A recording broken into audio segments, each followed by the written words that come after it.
of that parent-teacher organization they did the planning assembly, they had appreciation week, Moss had Spring X. In addition to they also made a generous contribution to the end-of-year party for the fourth graders at Campbell Elementary School. So kudos to that Moss and Campbell Elementary PTO team, because they're doing amazing things and working really hard to ensure a nice environment for our kids. So thank you again. And similar sentiments to the Metuchen High School PTO. I know they had a really busy season as well with the music events. In addition to that, they just finished up prom season, so we saw lots of really wonderful pictures across the town over the weekend. So again, hope everybody had a safe and fun prom season. But yeah, that was really it. Just wanted to summarize everything that people have been doing, because again, they're all volunteers, so this is tremendous work. Wonderful. Thank you so much. And I believe there's still a couple more events with the Campbell Chorus this Thursday, third and fourth graders. Yeah, so a couple more things still going in this May-December period that we are all existing in now. So lots of exciting times. Wonderful. All right. So at this time, I move to adjourn the meeting. Is there a second? Mr. Dörflinger, all in favor? All right. Good night, everyone.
We've got a quorum.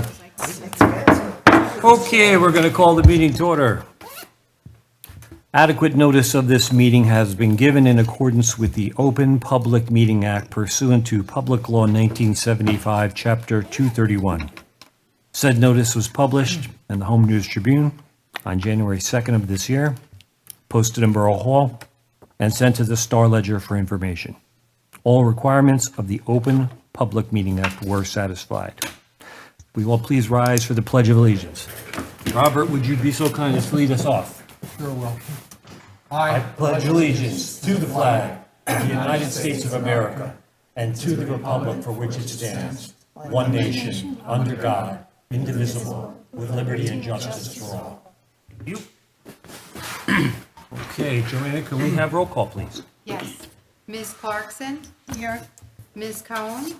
Here. Mr. Delia? Here. Mr. Erickson? Here. Ms. Gelber?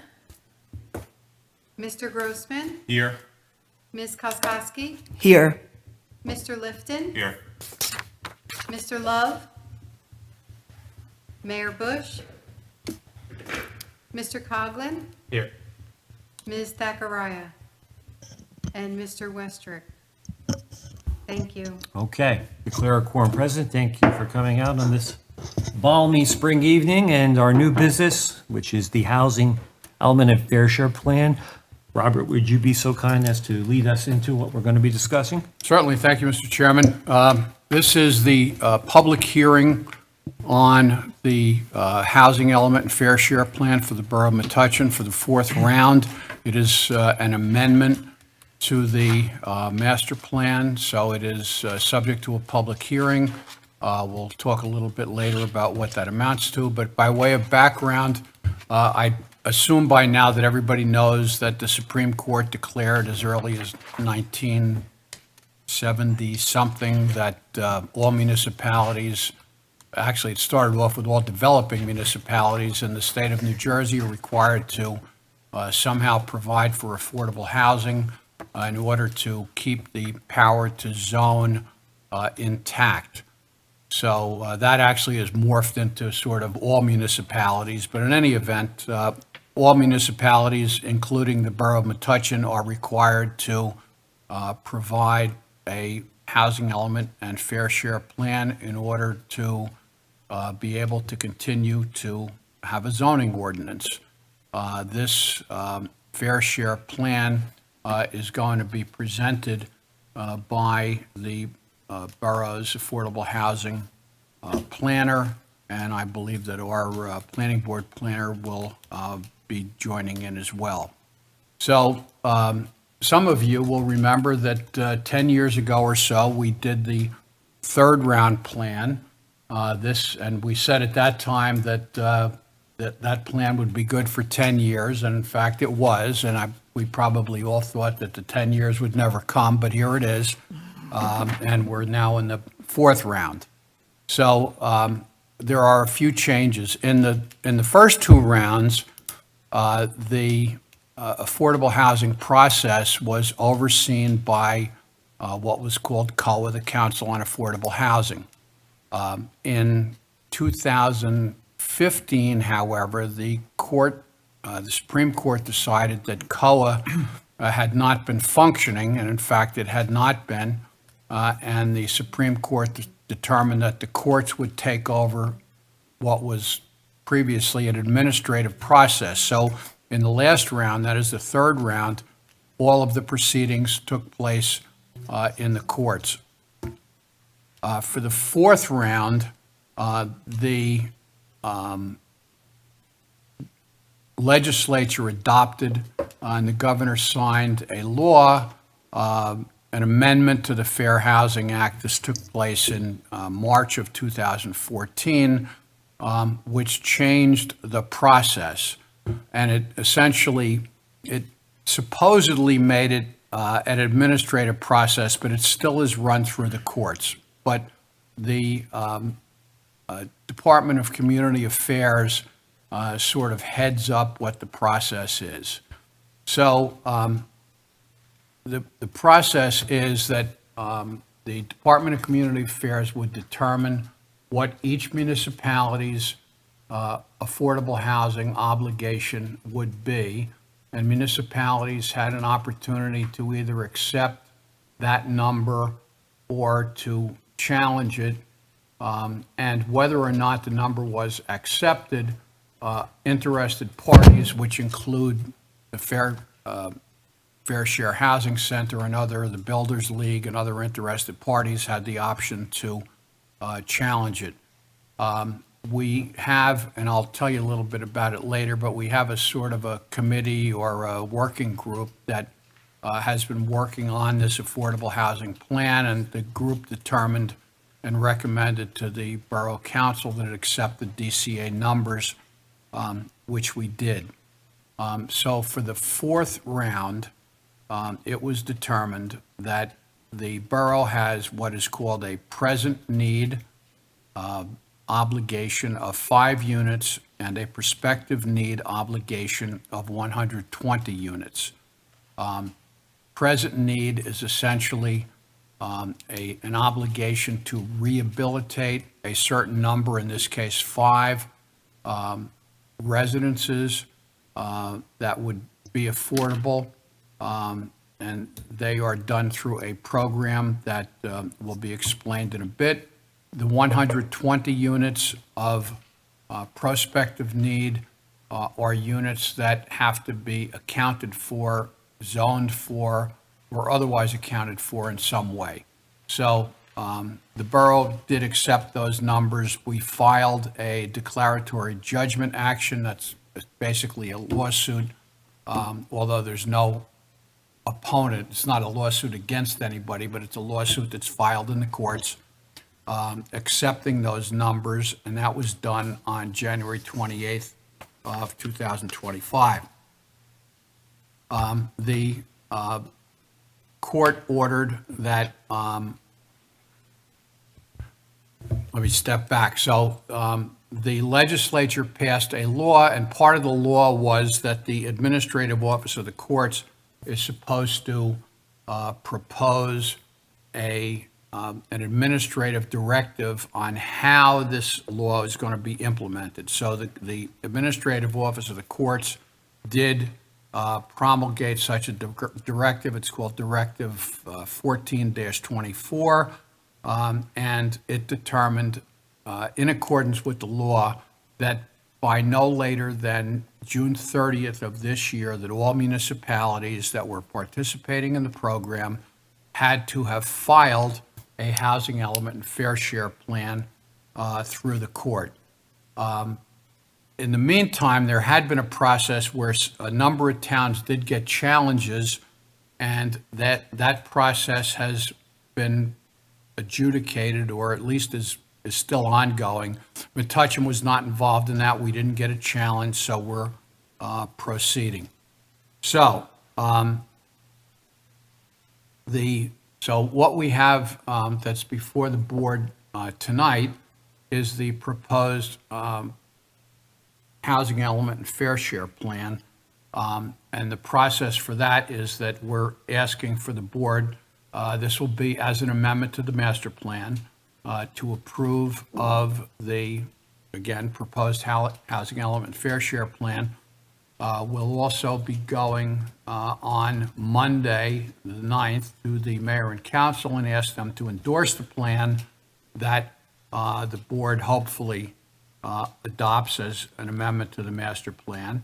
And we're also asking that you recommend that the borough council endorse the plan, because there are a number of ordinances and resolutions that have to be adopted, which we don't have time to have adopted by June 30th. And so we're asking that the mayor and council endorse the plan and agree that they will adopt the necessary ordinance and resolutions, again, which Catherine will tell you a little bit more about.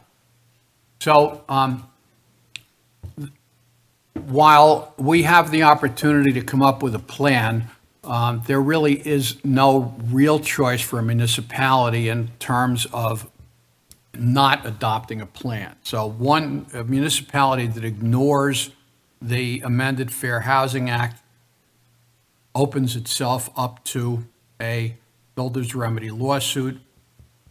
Any property owner or proposed developer in the municipality could sue the municipality and say, since you didn't plan for affordable housing, we have a plan for affordable housing by virtue of an inclusionary development. We are going to pack as many units as we can into this proposed development so that we can, A, satisfy as much of the need as possible, and B, make as much money as we possibly can. So the 400 and something municipalities agreed to participate in this process. Metuchen has thus far agreed to participate in it. And again, this committee, which I'll tell you about in a minute, has generated a plan with Catherine leading the effort, and that's the plan that you all have before you. It's been noticed to the public. It's been provided to the clerks of adjoining municipalities. It's been provided to the DCA. It's provided to the Office of Planning Advocacy. As we said, I think it's the best plan that we could come up with. The committee or the working group that came up with it, at least as far as the outline, subject to Catherine actually preparing the plan, consisted of myself, the Borough Administrator, Melissa Pearlstein, Chris Cosenza, our planner, Aaron Stankiewicz of CPG&H, who's the administrative agent for affordable housing for the borough, Aaron Simone of Maley Gibbons, who are the redevelopment counsel for the borough, our planning board member, Linda Koskoski, who is special projects for the borough, and Catherine Sarmet. I don't think I left anybody out. So this is the public hearing. Mr. Chairman, if you please, we'll have Ms. Sarmet present the plan to the board. Afterwards, although I don't see a large public gathering here, we'll open the hearing up to the public for any comments or questions. And that's what we're going to do today. Very good. Do you want to swear Catherine in? Sure. Do you swear the testimony that you're about to give in this proceeding will be the truth and nothing but the truth? I do. The witness has been sworn. Thank you. Welcome, Catherine. Thank you.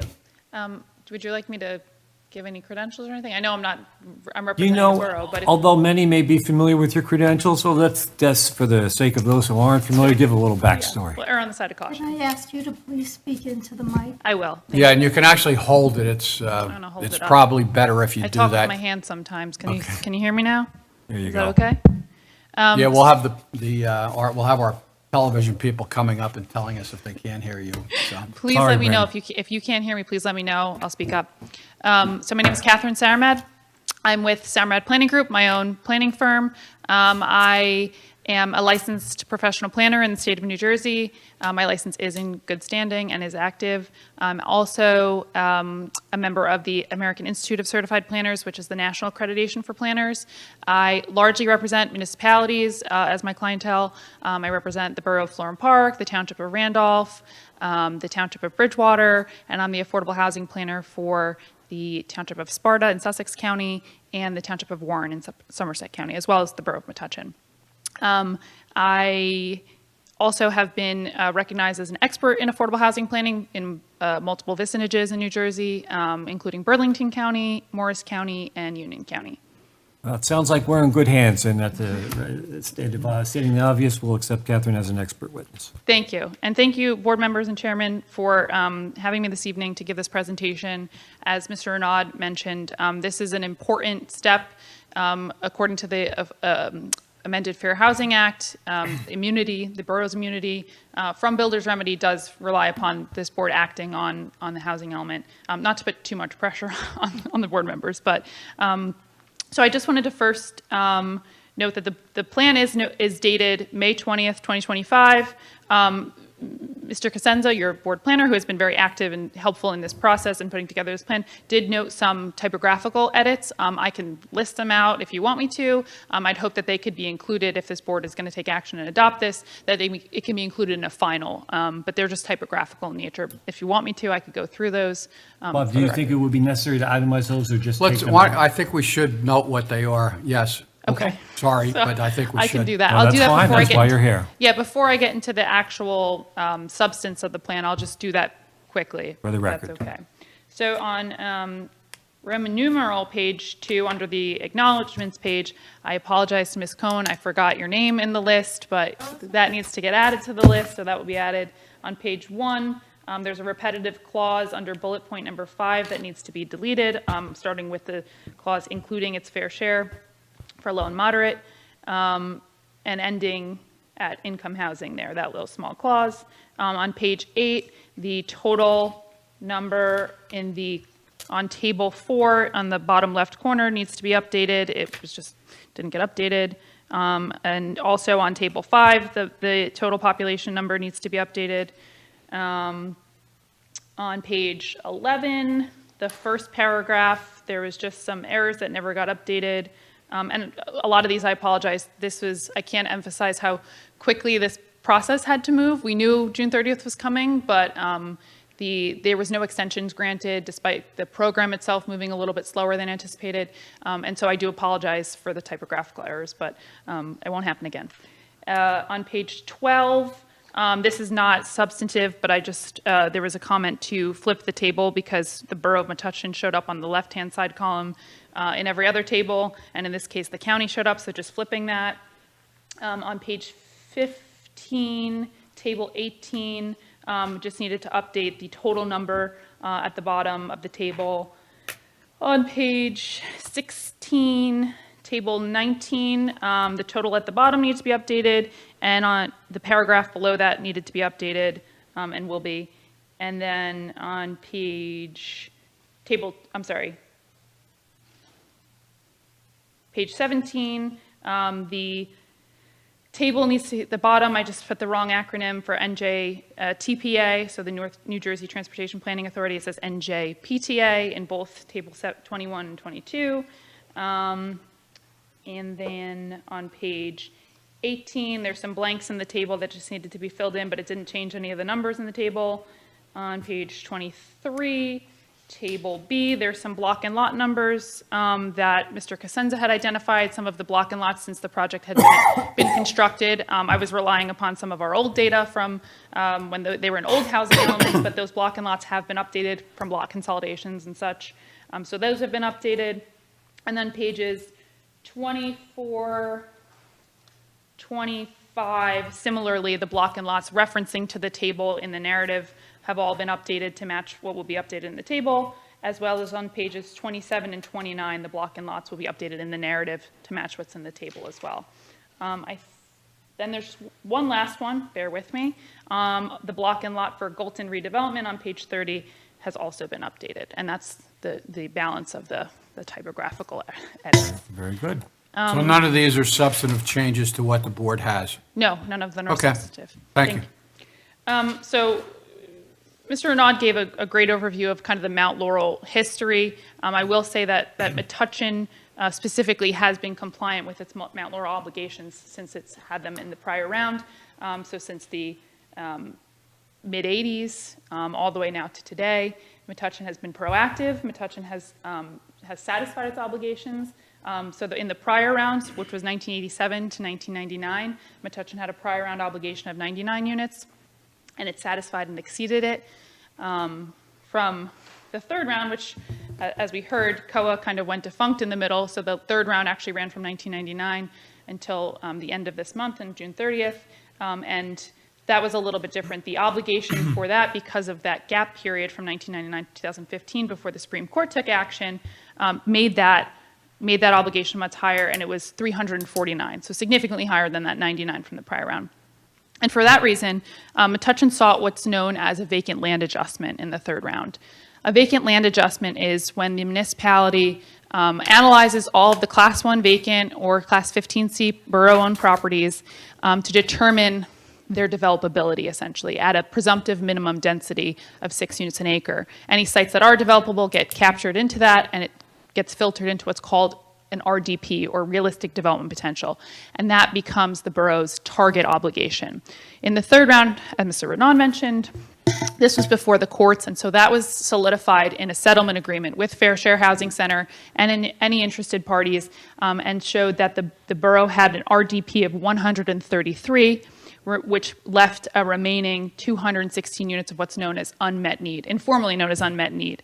And because it is not something that was codified in the second round COA regulations, which were relied upon in that round, there was no consistent basis for how unmet need was treated town by town. It was something that the borough identified in its settlement agreement, that there were certain overlay zones, downtown zoning that permitted residential already, and there was a few sites that they had kind of tagged for overlay zoning, which is permitted under unmet need, and otherwise would not be permitted to solve an obligation.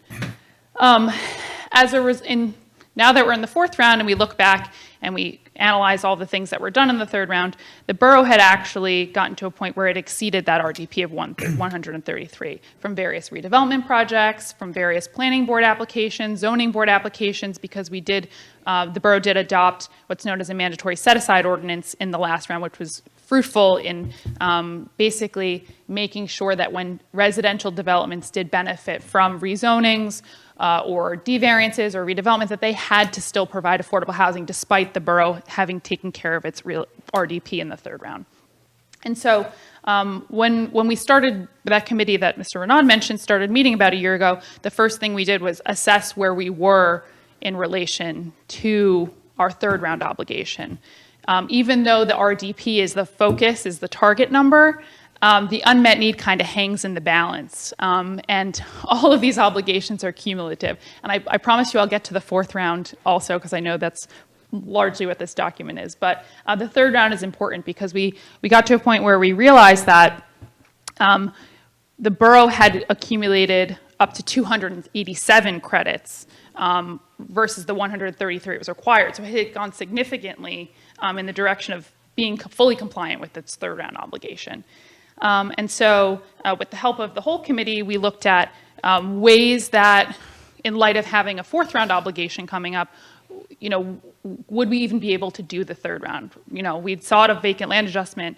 Would there be a need or an ability to accommodate anything in addition to it? And what we looked at was existing units for what's called an extension of control. So affordable units have deed restrictions on them, and when those deed restrictions expire, particularly because the UHAC, Uniform Housing Affordability Controls, have been updated recently, they do provide the ability for the municipality to extend those controls for another 30 years and get credit for it. And so we looked at, and I give Chris lots of credit because he identified a lot of them. And if they were expiring during this round, so between 2025 and 2035, we'd be able to extend them. So we looked at existing units we could extend, take credit for them, particularly in our third round unmet need. And then also, you'll see this as a big theme for the fourth round, also utilizing things like redevelopment plans and redevelopment projects that are already on the books, already permit housing and affordable housing as a set-aside in order to get credit for them. So not necessarily promoting any new development, not necessarily rezoning any new properties, but utilizing what we have, utilizing the redevelopment plans that have already been considered and that thoughtful planning has gone into for years now. And that largely for the third round, or portion of the third round, included the Metuchen Arts District redevelopment plan, and specifically Parcel C, which is the Halsey Street lot.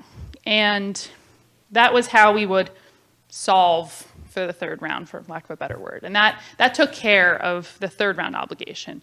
And then I'll move on to the fourth round. The fourth round, as Mr. Renaud mentioned, we received the obligation from the DCA as an advisory number in October of last year.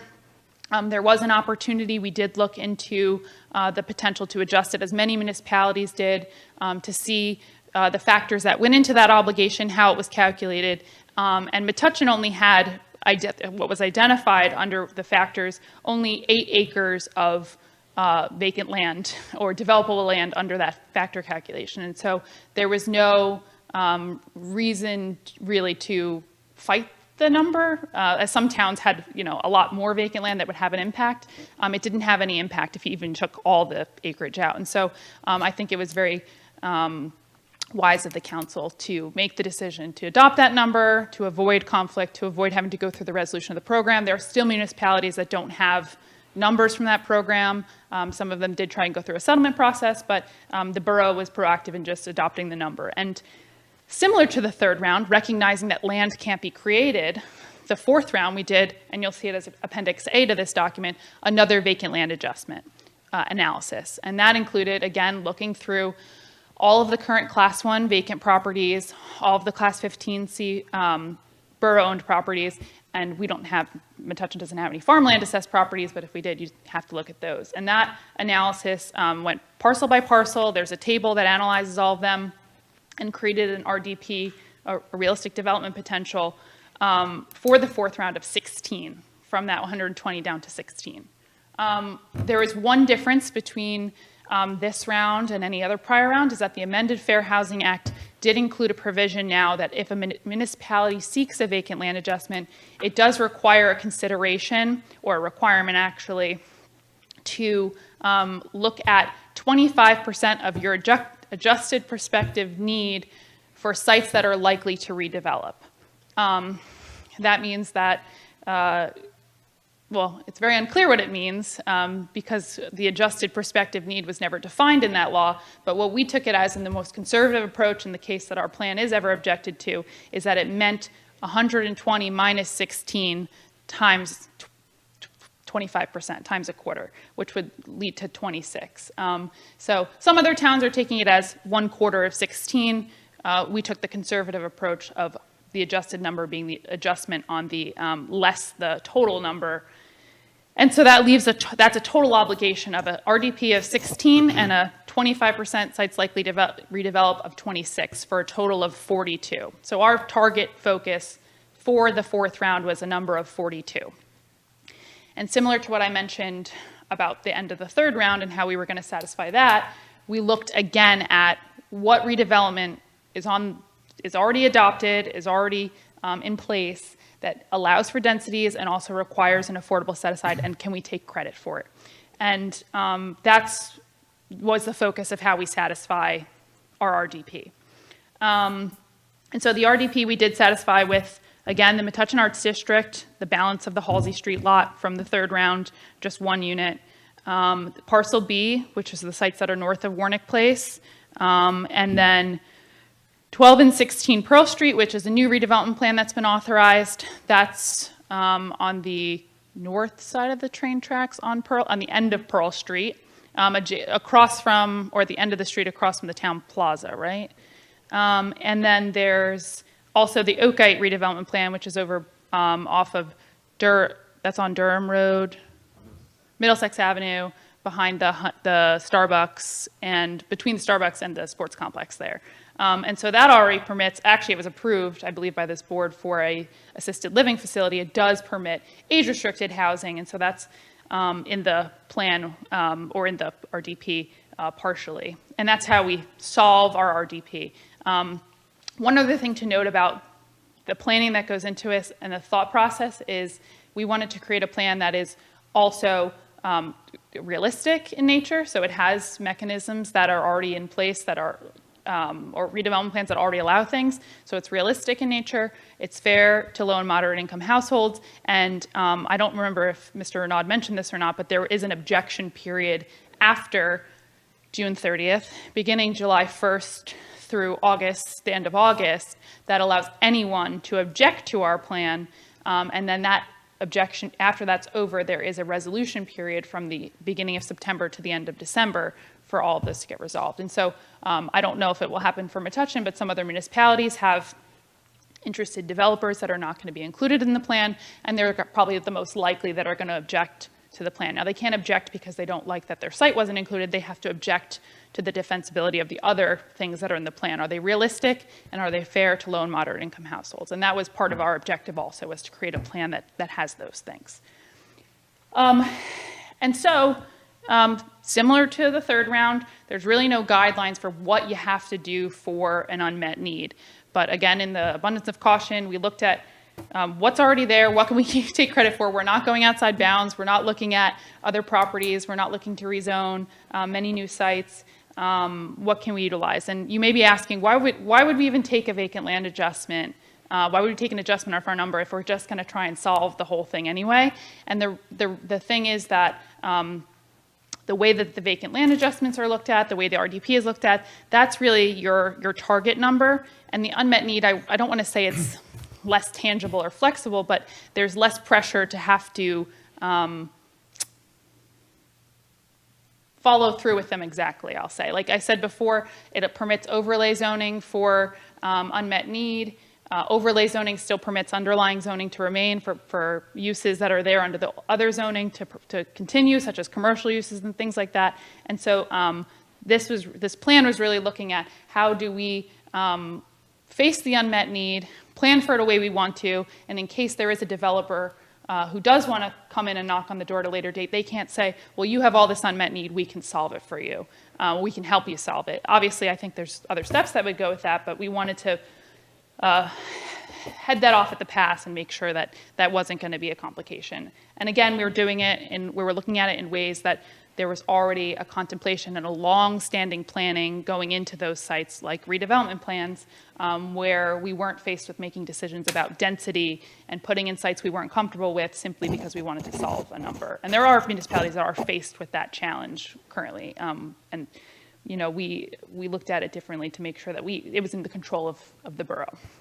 And so there are the other parcel in the Metuchen Arts District, Parcel D, which is the site south of Warnick Place, that are included in the unmet need section.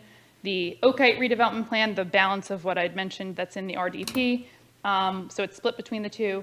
And then there's sites across the street from the Metuchen Arts District that have been interested on Amboy Ave that are interested in redeveloping as well for a small project. So those are all included, along with some bonus credits. You still have the allowances for bonuses and things like that that the law allows. And that essentially solves the fourth round also, again, with a RDP, a solid number we had to target on, and then this looser unmet need that we have broken up into the two tables purposefully to show the difference between the two. In addition to, that's the bulk of the plan, there is a map that shows all of the sites that are in the plan by what round they were in. So the prior round sites, the third round sites, and then the sites looking for the fourth round. There is a section required, despite the state development and redevelopment plan not yet being adopted, there's a requirement now to address how our plan is consistent or not consistent with that draft plan. So there's a section on that. And the conclusion was that Metuchen is in the PA 1, which is planning area 1, which is the metropolitan planning area, and that it does meet the goals of growth and redevelopment in that area by way of our affordable housing plan. The appendices to this document, as I mentioned, Appendix A includes a lengthy vacant land adjustment report, which largely has a lot of maps. You have to go site by site and map each of them to show their encumbrances and their size and all of that. And so that's the Appendix A. As Mr. Renaud mentioned, there are a few things in this document that are in draft form that are unadopted that the council will have to act on at a later date, not their next meeting, but in the future, which include a spending plan, which is a requirement for the next 10 years to look at how the borough will spend the Affordable Housing Trust Fund monies. Presently, the spending plan, and I don't want to, it's not, many are familiar with budgets. I don't want to call the spending plan a budget. It's a loose way of looking because you project out money you haven't yet collected and you show ways that you're going to spend money you haven't yet collected. But Metuchen has been very good about utilizing its trust fund for affordable housing activity, which is, I think, a big plus. And this will show that we can utilize the trust fund for those extension of controls. There are required minimums for each homeowner or each rental unit pursuant to the UHAC regs, and so that spending plan utilizes the money to get those credits, essentially, in the next few years.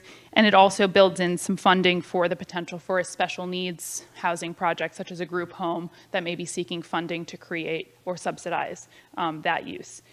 And it also shows that you're allowed to spend it for administrative purposes, such as the development of this housing element, so that it doesn't come out of the borough capital funds. It comes out of the trust fund to spend on things. It cannot be used for litigation or anything like that. So if we ever do get into litigation, we can't use the trust funds for that, but we can use it for administrative purposes. Appendix C includes a ordinance, the only ordinance that we have in draft form for this plan, which is an amended mandatory set-aside ordinance. There is a potential that this could get tweaked further, but the idea behind this was we have an existing mandatory set-aside ordinance on the books that right now requires, it's based on tenure, so a rental project will have a 15% set-aside of units if it has 5 or more units that benefit from a rezoning, redevelopment, or a devariance. And for sale units have a 20% set aside for the same. And this proposes to simply just change it to 20% across the board. This was a recommendation I had made because I work in other towns and do their affordable housing, and it became, as these obligations get higher and cumulative over years, many of these municipalities started asking developers if they could do a larger set aside of units to help with their obligations. It's a fair question to ask a developer as they're building an 85% market rate project with 15% affordable units if they could do 5% more to help. So that was one of the proposals here for the mandatory set-aside ordinance. There is Metuchen is unique in that, or I wouldn't say unique, but because of the development nature of Metuchen having a downtown, there are some smaller projects where this could potentially hurt them. So there's not hurt them, but it could make it difficult to develop. And so there's a potential that this might be modified to have a trigger for projects over 10 units or over 20 units to have the 20% set aside. The other ones would still have to have a set aside, but it could still be at the 15% potentially. But we're still talking through the potential, I guess, pitfalls of upping the mandatory set aside ordinance across the board. But I will say that's the form it's in right now. So if it passes, then I think that would be fine. And then the other appendices you'll see, this is actually just documentation for things that already exist. So there's the ordinance that shows that we've adopted the updated Metuchen Arts District redevelopment plan to show that it's there and that it's been adopted. The ordinance for the amended Oakite redevelopment plan from 2021. And then Appendix G just has crediting documentation, so it has the deed restriction documents for projects that didn't previously get certified during the third round. They were built essentially in the last 9 or so years, and so the court never certified their documents, so it's just proof that they have deed restrictions and that they're affordable now. And then the last appendix is just a full size of the map of all the sites that was included at the rear of the report. And that's the gist of it. So on those ordinances, I should just note that pretty much all of them are either in place or they're essentially similar to the ordinances that previously existed, but there will be some changes, like Catherine mentioned, the 15% to 20%. We had a 50-year covenant period, so that's been changed in the law, but it won't be changed for Metuchen. So all of those, what I'm saying is there's no great departures by way of these ordinances from what we have now. Very good. Well, good thing this isn't complicated. That's good to know. Right. I hope it's not too complicated. I tried to explain it. It's too complicated, but there's nothing we can do about it. Well, I think the bottom line is that the board can feel good about is that, Metuchen as a community has been proactive throughout the decades, although the apparatus around Mount Laurel has been evolving throughout the decades. The borough's always been working towards achieving these goals, so we're in a better position than other communities who might be vulnerable to the builder's remedy. But at any rate, Bob, given that Catherine has made her presentation, how would you like to proceed in terms of order of operations? I don't know. Chris, did you have anything you wanted to say? No, I think Catherine did a great job. Okay. Then I think we should open the hearing to the public. Okay, so let's do that. We're going to open up to the public. If you're in the public, you'd like to ask a question, make a statement, come down to the microphone, give us your name, your address, tell us what's on your mind. And surveying the landscape, I'm going to say no one wants to come forward at this time, and I'm going to close the public portion. So maybe we have questions or comments from the board? I think so, probably, with those of you who had the time to read all the many pages of this wonderful document. Do you have any pressing questions? I just have a couple questions. I mean, is there any time limit on this? Yes. No, report? Yes, the time limit is, we're going to the mayor and council on Monday, so yes, there's a time limit. And pressure. we have to have this adopted and approved at least 2 days prior to June 30th, because it's everything had to be adopted by June 30th. And then you had or 2 days after everything is adopted, whichever is sooner. Usually they say whichever is later, but in this case, it was whichever is sooner. So after we do this tonight, hopefully, we go to the mayor and council on Monday, and then by Wednesday, I have to get everything filed because of the 2-day requirement. Okay. So yes, there is a time constraint. And is, just again, I just want to be clear, is the court the ultimate authority in terms of either reviewing this, or is the council decision the bottom line, and for how long? So the process is that we will, as I said, we'll submit this by the 30th. And then there is, and as Catherine mentioned, there is then a challenge period through August 31st. If someone challenges, then the process is that there will first be, and they've made these terms up, there will first be something called sessions where the parties are supposed to get together and hopefully resolve whatever the differences are. If they're not resolved in these sessions, then there is a settlement conference, which the difference between that and a session is lost to me. But in any event, then there's a settlement conference.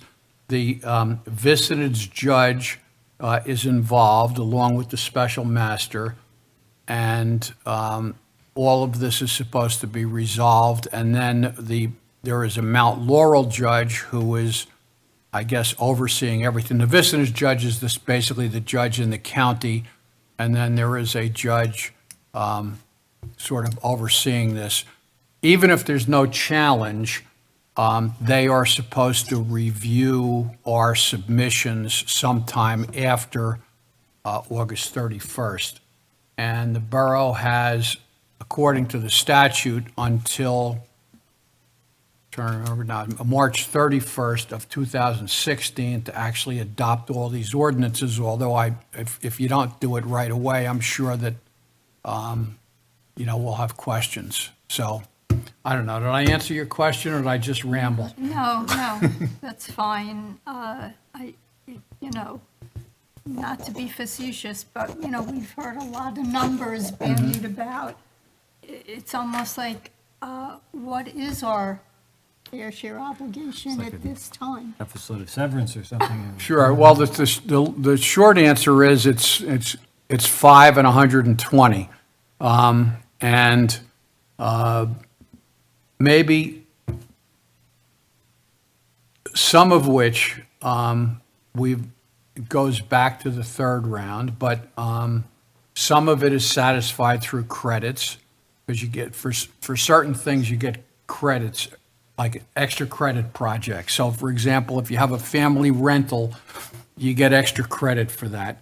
There are various kinds of developments for which you get extra credits, but essentially they're between the units and credits, that's the number that we have to come up with. And then we've got this, identifying the sites that are reasonably likely to redevelop to the extent that we're not able to meet the number due to the lack of vacant land. There you go. Thank you. Okay. Other members who have questions? I just really, Chris, this whole thing is like a moving target over the decades, you know, it's very malleable, but the amount of work, it was evident reading this amount of work that was put into this. Again, we have to feel good about our professionals, you know, they leave nothing out on the field there. Everything is captured that could benefit the community. So again, just personally speaking, I am quite grateful that everyone who participated in this effort put as much effort as they did, because it is it seems to me a very defensible amendment. At any rate, we've accounted for what this represents. I think we understand it conceptually, but the final reports will have to trust the professionals to execute on. So really, it gets down to, at this point, we've enumerated the changes that we're going to make, that Catherine has said, and unless there are substantive questions or changes, I think we're ready for a motion to approve I'm this? sorry, Right, you have a I just have Sure. one more. Do we have anything in the pipeline in terms of development applications that would trigger our affordable housing ordinances? Just curious. In other words, anything that's anybody who's currently proposing something that's coming up on the agenda? Yes, yeah, I don't know. Do we? okay. I don't know. We have the one that Catherine mentioned, Amboy. That's not on the agenda yet, though. No, there's No, nothing so- on the agenda. no. I can say that. So, no, nothing right now. Nothing in the works, nothing that's been submitted, no. Okay, thank you. Very good.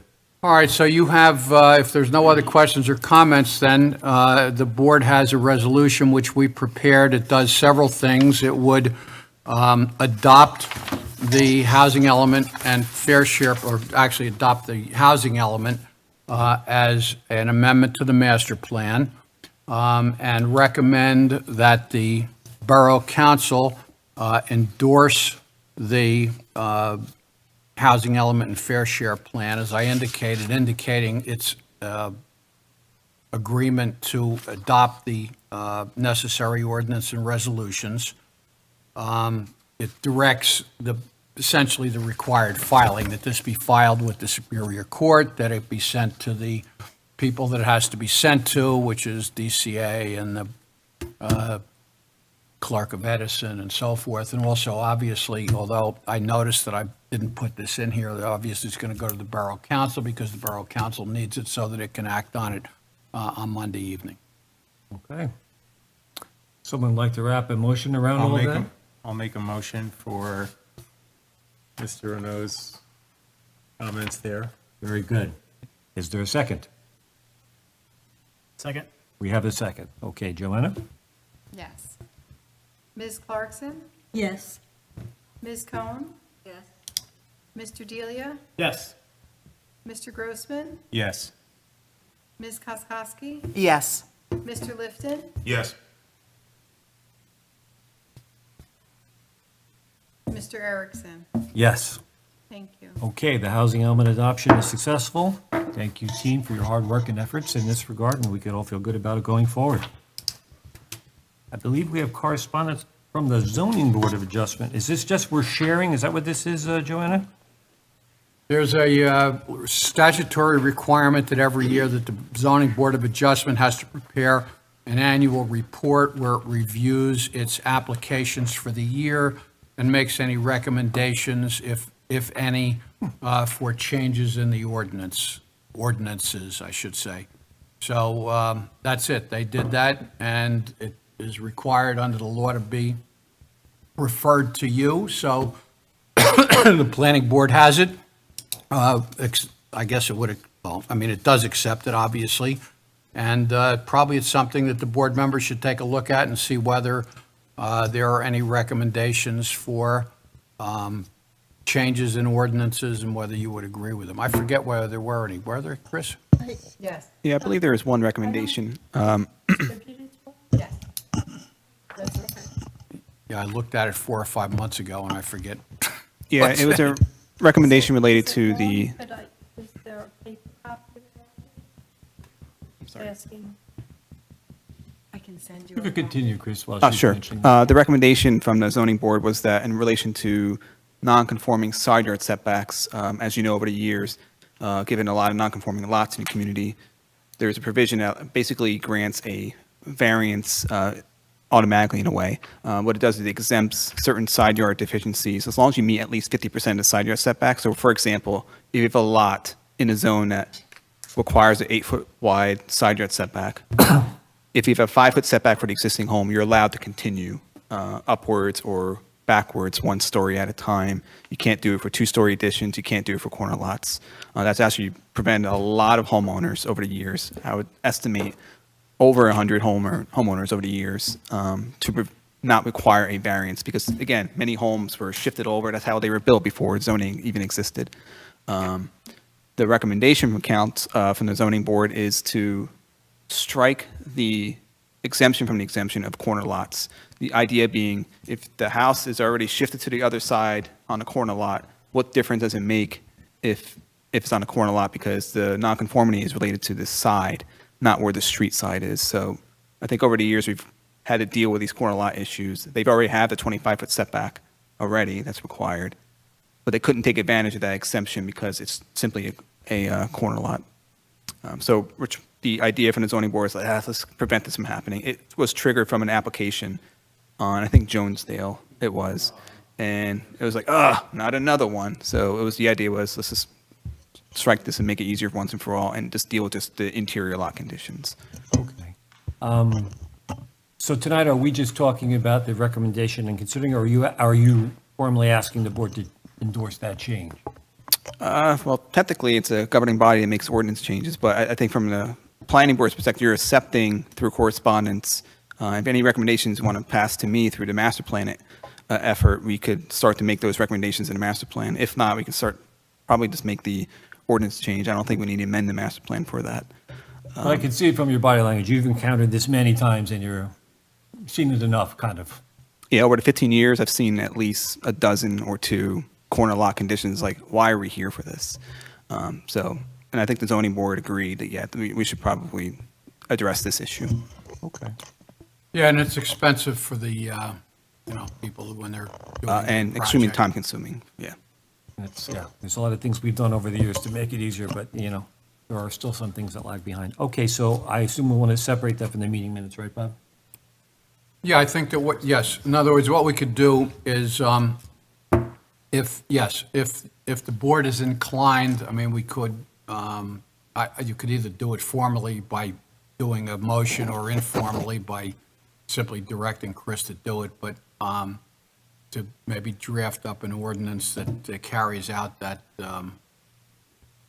sentiment or whatever you want to call it. Yeah, it'll take all of 1 minute. Okay. But then council has to adopt. Council would have to adopt it. I mean, the way we could do it would be, we would look at it and then make the recommendation to the council. Or it could go to the council first and then come back to you for review, either way. Yeah. Well, like you said, if the zoning board's run into it that number of times and they're frustrated by it and our professional agrees, I'm of the mind that it seems like a logical step to move forward with it, however many bodies have to be involved to get it done. So we want a motion to say specifically that we. Why don't we have a motion then, if we're going to do that, is to accept the report and adopt the recommendations. There you go. So, who'd like to make that motion? Don't all go at once.